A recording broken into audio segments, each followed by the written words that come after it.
حضرت سیدنا ابی ہریرہ رضی اللہ تعالی عنہ سے روایت ہے، میرے مکی مدنی آقا احمد مختار سید الابرار صلی اللہ تعالی علیہ وآلہ وسلم نے ارشاد فرمایا، تین چیزوں میں باپ پر بیٹے کا حق ہے۔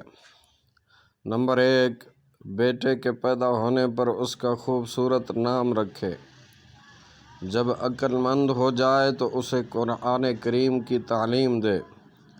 نمبر 3، بلوغت کو پہنچے تو اس کی شادی اچھی جگہ کر دے۔ حضرت عمر فاروق رضی اللہ تعالی عنہ فرماتے ہیں، میرے پاس ایک شخص اپنے بیٹے کے ہمراہ آیا اور کہا، میرا یہ بیٹا میری نافرمانی کرتا ہے۔ آپ نے اس لڑکے سے فرمایا، اپنے والد کے حقوق میں تو اللہ سے کیوں نہیں ڈرتا؟ کیا والد کے یہ اور یہ حقوق نہیں ہیں؟ یعنی آپ نے حقوق گنوائے۔ پھر لڑکے نے کہا، اے امیر المومنین، کیا لڑکے کے بھی والد پر کوئی حقوق ہیں؟ آپ نے فرمایا، ہاں، والد پر بھی بیٹے کا حق ہے کہ والد کسی ایسی عورت سے شادی کرنے سے اجتناب کرے جو بیٹے کے لیے باعث شرمندگی بنے، اور اس کا اچھا نام رکھے اور اسے قرآن کریم کی تعلیم دے۔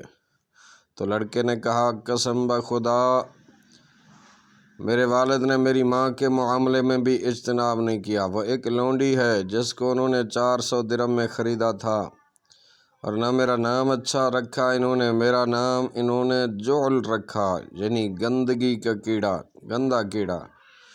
نہ ہی مجھے انہوں نے قرآن کریم کی کسی ایک آیت کی تعلیم دی۔